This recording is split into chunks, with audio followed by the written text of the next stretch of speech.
Assalamualaikum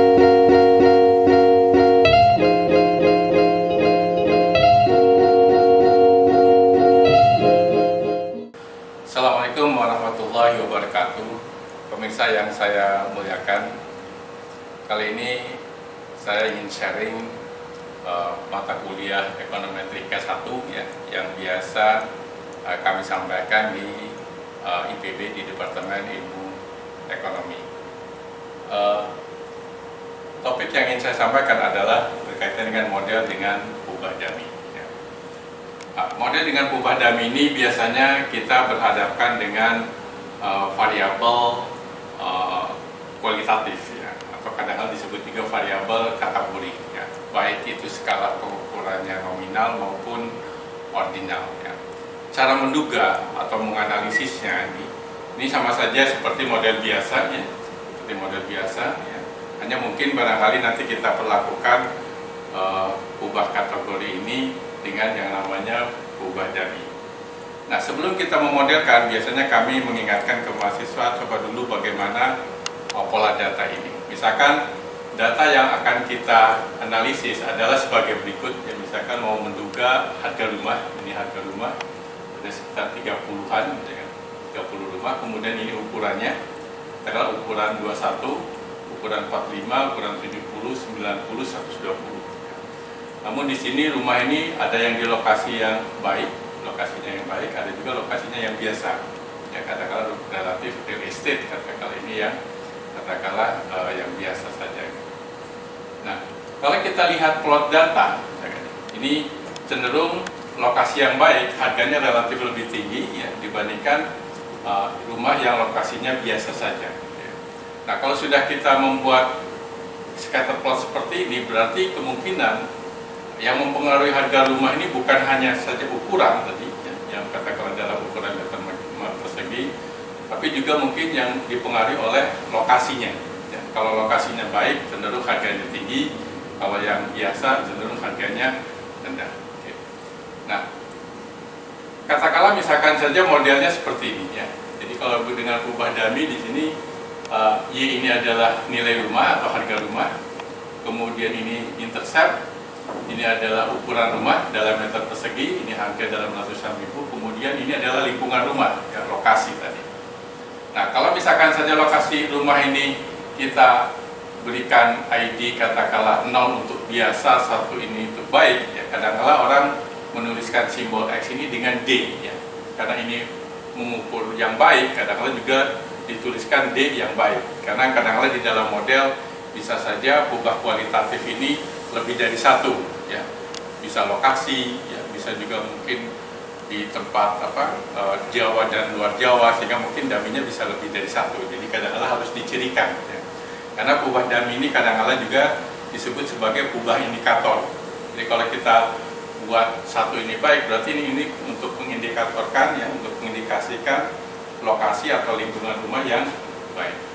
Nah, kalau misalkan saja ini adalah lingkungan rumah, ya, ini modelnya cukup satu saja, ya, cukup satu saja. Ini kita masukkan lingkungan rumah. Nah, kalau misalkan saja lingkungan rumah ini tidak kita masukkan, ya, jadi katakanlah modelnya sederhana tadi, gitu. Ini modelnya seperti ini pasti errornya cukup besar, errornya cukup besar. Jadi kalau misalkan saja kita dengan analisis regresi, misalkan saja, ya, ini kalau model sederhana, ya, regresi nilai rumah ukuran ini memang nyata gitu ya, itu nyata gitu ya. Kemudian kadang-kadang orang kalau sudah R-nya tinggi sudah cukup stop. Padahal sebenarnya tadi kita lihat lokasi ini mempengaruhi, berarti harus kita masukkan lokasi ini ya. Jadi kalau kita masukkan lokasi ini ya, yaitu 0 untuk biasa, 1 dan baik, kita memodelkannya cukup sekali ya, cukup sekali. Namun hasil ini bisa kita uraikan ya. Katakanlah untuk yang biasa D-nya sama dengan 0 ya, kita masukkan ini I-nya X3 atau D3, D ini sama dengan 0 ya. Ini nilainya seperti ini. Kemudian kalau misalkan saja yang baik, D-nya sama dengan 1, kita masukkan 1 ini ke X3 ya, sini. Kemudian hasilnya seperti ini. Nah, ini sering yang kita lihat orang menggunakan ubah dummy. Jadi tinggal menambahkan dummy ini saja. Tapi konsekuensinya kalau ini dummy ini ditambahkan seperti ini gitu ya. Ini kita lihat slope-nya ini sama. Ya, slope-nya sama. Artinya pengaruh ukuran ini sama saja untuk lokasi yang baik maupun lokasi yang biasa. Jadi kalau kita buat gambarnya ini seperti ini gitu ya. Jadi slope-nya sama gitu ya. Jadi kalau misalkan saja untuk yang lokasi biasa dan lokasi yang baik, ini perbedaan harganya ini selalu sama ya. Ukuran 21 perbedaannya sama, ukuran 45 ukurannya perbedaan harganya sama gitu. Dalam kenyataannya ya, kita lihat bahwa kalau lingkungan yang baik, tentu saja kalau kita nambah 1 meter persegi ya, itu tentu saja perubahan harganya jauh lebih mahal dibandingkan kalau di lokasi yang biasa. Lokasi biasa kalau kita naikkan 1 meter persegi, harganya tidak setinggi harga per meternya katakanlah. Biasanya tidak setinggi di lingkungan yang baik. Jadi kalau misalkan kita interpretasikan yang namanya B3 ini hanya perbedaan nilai rumah antara kelompok rumah di lingkungan yang baik dengan lingkungan yang biasa. Jadi intinya kalau misalkan slope-nya sama, berarti pengaruh perubahan ukuran rumah ini sama saja untuk kedua lingkungan.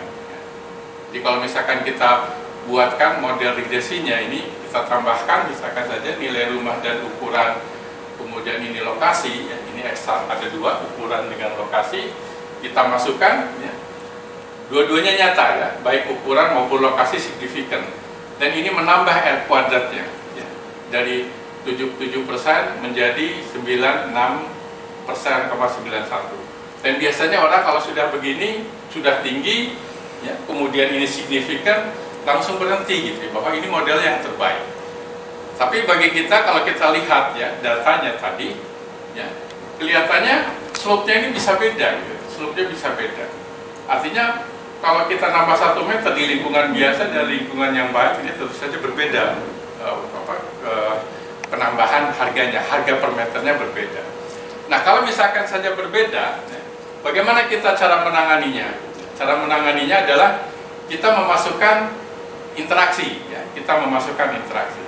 Karena kalau kita tidak masukkan interaksi, misalkan, ya, ini katakanlah kita modelnya tadi, modelnya seperti ini, jadi ini ukuran, ini lokasi.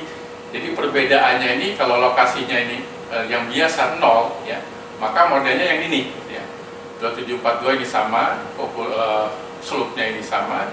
Kemudian kalau yang lokasinya yang baik, ini 1, ini masuk berarti interceptnya lebih tinggi di sini. Ini 3587 seperti ini. Jadi slope-nya sama.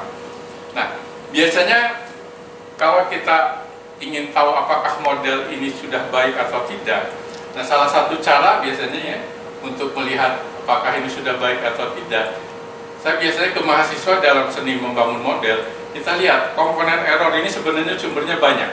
Ya. Di antaranya adalah apakah ada variabel yang relevan, ini dihilangkan nggak? Nah, di dalam software ya, ini sudah banyak disediakan untuk menguji apakah ada variabel yang relevan dihilangkan atau tidak gitu ya. Nah di sini kalau kita uji misalkan menggunakan stata, ini mudah saja, tinggal omitted variable test di sini, kemudian nanti lihat hasilnya seperti apa. Nah di sini H0 ini adalah model tidak ada ya variabel yang relevan itu dihilangkan. H1-nya tentu saja berarti ada variabel yang relevan yang dihilangkan. Nah dari hasil uji ya, ternyata nilai P-nya atau risiko kesalahan ketika kita menimbulkan H1, jadi kalau kita mengatakan ada ya, ada variabel yang relevan dihilangkan, berarti kesalahannya kecil. Berarti di sini sudah H1, artinya kemungkinan ada variabel yang relevan yang dihilangkan. Berarti kalau sudah seperti ini, kita jangan puas menerima model ini ya, karena ada variabel yang relevan yang dihilangkan ya. Dalam konteks ini, yaitu variabel yang relevan itu adalah kemungkinan ya slope daripada kedua kelompok rumah ini tidak sama. Nah, bagaimana cara menangani supaya slope-nya berbeda? Nah, dalam ubah dummy ini nanti kita tinggal menambahkan interaksi saja. Ya. Jadi tinggal dikalikan, kalau tadi modelnya sampai sini, kita kalikan, ditambahkan ini. Yaitu dengan cara pengalian nilai X-nya, yang tadi adalah ukuran, dikalikan dengan apa? Dummy lokasi, ya, dikalikan seperti ini. Nah, kalau kita uraikan, misalkan untuk yang biasa, gitu ya, masukkan nilai ini 0, D-nya 0, gitu ya, seperti ini, 0, hasilnya seperti ini. Kalau misalkan saja kita masukkan nilai 1 untuk yang baik, ya, masukkan nilai 1, hasilnya seperti ini. Jadi kalau kita lihat slope-nya ini beda. Ya, kalau ini slope-nya adalah B2, yang baik slope-nya adalah B2 ditambah B4. Ya, kalau B4 ini positif, berarti nanti slope-nya ini lebih tinggi. Gitu ya. Jadi nanti kalau kita interpretasikan, ya, koefisien B2, B4 ini apa? Jadi kalau B2 ini adalah pengaruh ukuran terhadap nilai rumah untuk lingkungan yang biasa, ya. Sedangkan B2 ditambah B4, ya, ini adalah pengaruh ukuran terhadap nilai rumah untuk lingkungan yang baik. Artinya pengaruh X ini, ya, pengaruh ukuran ini tergantung daripada lokasinya. Nah, di dalam statistik biasanya kita katakan pengaruh ukuran terhadap nilai ini tergantung lingkungan, ya, berarti ada pengaruh interaksi, ya. Jadi sebagaimana kita sampaikan tadi, ini namanya interaksi antara ukuran dengan lokasi. Jadi artinya pengaruh ukuran ini tergantung daripada lokasi. Oke. Nah, apa bedanya di sini? Ya, ini B-nya ini sebesar nilai B4. Ya. Jadi B4 ini kalau kita lihat ini adalah perbedaan pengaruh ukuran terhadap nilai rumah antara kedua lingkungan tersebut. Nah, kalau kita menggunakan katakanlah stata atau software apapun lah misalkan, ya, kita lihat masukkan ini. Jadi ada ukuran, lokasi, ya, kemudian ini interaksinya. Nah, kalau kita lihat ini tiga-tiganya signifikan semua. Dan R kuadratnya ini jauh lebih besar dibandingkan yang sebelumnya. Ya. Jauh lebih besar dibandingkan sebelumnya. Dan kalau kita gambarkan ini, ya, ini cukup sekali saja model dengan dummy ini. Kemudian kita uraikan untuk yang lokasi yang biasa ini di sini, ya, dengan slope 20, artinya kalau dalam ratusan ribu berarti per meternya ini sekitar 2 juta per meter persegi. Kalau yang lingkungan yang baik ini kita masukkan ini 9,7, berarti perbedaannya ini 20, ini 29,7. Artinya per meternya, ya, untuk di lingkungan yang baik ini kalau kita nambah 1 meter persegi berarti sekitar 2,97 juta. Ya, jadi kalau nambah 1 meter di lingkungan biasa sekitar 2 juta, ya, per meternya. Kalau nambah 1 meter persegi di lingkungan yang baik sekitar 2,97 juta. Nah, apakah kita sudah puas dengan model ini? Nah, kita juga bisa menguji tadi, ya, menguji katakanlah dengan omitted variable test. Apakah ada variabel yang relevan yang dihilangkan? Nah, kita lihat hasilnya, nilai P-nya ini cukup besar. Artinya kalau kita mengatakan ada yang dihilangkan, berarti peluangnya cukup besar di sini. Ya, oleh karena itu biasanya kita terima H0. Ya. Di sini H0 ini adalah model tidak ada ini variabel yang relevan yang dihilangkan. Berarti di sini cukup puas untuk model ini. Ya. Ini cukup puas dengan model ini. Nah, kalau misalkan kita lihat untuk data yang lebih luas lagi, misalkan saja kategorinya bukan 2, ada 3, ya. Misalkan kita lihat model untuk menduga gaji karyawan, ya. Jadi ini adalah gaji karyawan, kemudian ini diduga berdasarkan pengalamannya, ini dalam tahun, misalkan ini pengalaman dalam tahun, ya. Kemudian pendidikan terakhirnya, ya, apakah pendidikan terakhirnya ini apakah SD, apakah sekolah lanjutan atau perguruan tinggi, ya. Ini dikodekan misalkan saja kalau kita membuat dummy, ya, kalau 3 ini dummy-nya berapa gitu, ya. Nah, ini dummy-nya kalau 3, ya, sebenarnya ada aturan kenapa harus K-1, ya, karena kalau dummy-nya 2, kalau kategorinya ada 2, dummy-nya ada 1. Nah, kalau tadi kategorinya ini ada 3, ini dummy-nya sebenarnya harusnya 2, ya, harusnya 2.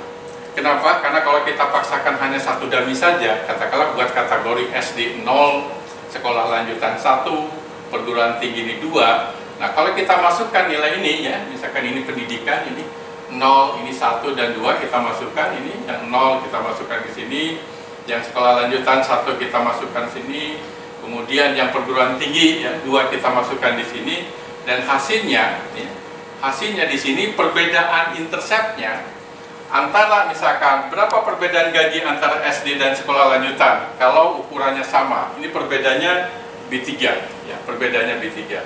Kemudian bagaimana antara sekolah lanjutan dengan perguruan tinggi, ini perbedaannya B3. Artinya perbedaan gaji antar jenjang pendidikan ini diasumsikan sama kalau kita menggunakan kode 012 memaksakan satu dummy. Ya, biasanya kita sudah umum mengetahui bahwa kalau 3 kategori ini dummy-nya ada 2. Ya. Misalkan saja dalam konteks ini, ya, kalau ini pendidikan SD, sekolah lanjutan, perguruan tinggi, kita buat dummy-nya. Ya. Tadi saya katakan dummy ini sebenarnya berubah indikator juga ya. Misalkan saja kita buat indikator yang pertama untuk sekolah lanjutan. Jadi sekolah lanjutan ini nilainya 1 gitu ya. Selainnya nilainya 0 ya. Jadi kalau dummy seperti itu. Kemudian yang satu lagi indikator untuk perguruan tinggi ya. Jadi yang satu ini untuk perguruan tinggi, selainnya 0 ya. Jadi ini basisnya adalah SD semuanya 0 ya. Jadi ini Y ini gaji karyawan dalam ribuan rupiah, X pengalaman dalam tahun, kemudian X3 ini pendidikan karyawan ya. Ini dummy-nya ada diuraikan menjadi 2. Jadi kalau kita uraikan nih, misalkan saja kita lihat yang basis dulu yang 0 untuk SD ya, dummy 1-nya 0, dummy 2-nya 0, kita masukkan nilainya seperti ini ya. Untuk SL ya, kita masukkan D1-nya 1, D2-nya 0 ya, hasilnya seperti ini. Kemudian untuk perguruan tinggi D1-nya 0 ya, ini D1-nya 0, D2-nya 1, kita masukkan nilainya seperti ini. Nah, apakah tiap jenjang pendidikan nilainya sama perbedaannya? Kita lihat untuk sekolah lanjutan dengan SD perbedaannya B3. Untuk sekolah lanjutan dengan perguruan tinggi perbedaannya B4 dikurangi B3. Artinya perbedaan tiap jenjang pendidikan itu bisa beda. Nah, ini lebih logis dibandingkan kalau misalkan saja kita menggunakan mengasumsikan bahwa tiap jenjang itu sama gitu ya. Nah, kalau kita lihat di sini tentu saja ini slope-nya sama. Kenapa sama? Karena tidak diinteraksikan. Kalau misalkan supaya beda tinggal diinteraksikan aja seperti tadi, tinggal dikalikan antara X dengan dummy itu gitu ya. Jadi kalau misalkan saja kita buatkan ini interpretasinya sama. Kenapa sama? Karena tidak diinteraksikan. Kalau misalkan supaya beda tinggal diinteraksikan aja seperti tadi, tinggal dikalikan antara X dengan dummy itu ya. Jadi kalau misalkan saja kita buatkan ini interpretasinya. Jadi misalkan saja apa itu B1? B1 ini adalah gaji karyawan gitu ya, gaji karyawan. Dan kalau X-nya 0 ya, jadi pengalamannya 0. Gaji karyawan untuk SD ya. Jadi B1 ini rata-rata gaji karyawan berpendidikan SD yang belum berpengalaman, artinya X-nya 0. Nah, sedangkan apa itu B3? Nah, B3 ini adalah rata-rata perbedaan gaji karyawan lulusan sekolah lanjutan dengan SD ya. Kalau yang baru masuk gitu, yang belum berpengalaman. Apa itu B4? B4 ini kan perbedaan dengan B1 ya. Artinya perbedaan antara gaji karyawan lulusan perguruan tinggi dengan SD untuk yang baru masuk, yang belum berpengalaman ya. Nah, bagaimana hasilnya? Kalau kita menggunakan analisis regresi ya, kita masukkan tadi dummy itu ya, ada dummy SL ya. Jadi kita masukkan ini seperti ini ya, dummy SL, dummy perguruan tinggi, kemudian kita masuk interaksinya yaitu dummy SL dikali X, dummy perguruan tinggi dikali X. Jadi nanti kita masukkan di sini dummy SL, dummy perguruan tinggi. Nah, ini interaksinya ya, ini interaksinya, ini hasilnya seperti ini. Nah, kemudian kalau misalkan katakanlah di sini kita lihat P-nya ini cukup besar untuk dummy SL, ini bisa kita hilangkan ya. Misalkan kalau kita hilangkan hasilnya seperti ini, hasilnya seperti ini. Nah, ini signifikan. Dan kalau kita gambarkan ya, jadi ini cukup sekali saja modelnya tadi ya, modelnya tadi. Kalau misalkan untuk SD berarti D-nya 0 semua nih. Kalau D-nya sama dengan 0, ini modelnya ini ya, 2360 tambah 504. Jadi yang ini untuk SD ya, ini untuk SD. Kemudian untuk sekolah lanjutan ya, ini di SL-nya 1 ya, berarti ini 543 ditambahkan dengan 2360 ya.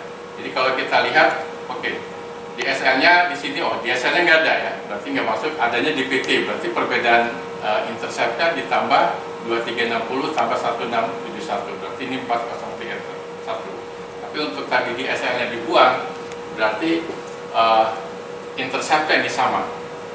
Nah, slope-nya ini beda ya. Kalau misalkan saja untuk SL di sekolah lanjutan, slope-nya ini nambah 543 ya. Jadi kalau kita nambah 543 berarti slope-nya ini kalau SD 504 ini 1047. Untuk perguruan tinggi slope-nya nambahnya 978 ya. Berarti di sini 504 ditambah 978 ya, nilainya 1482.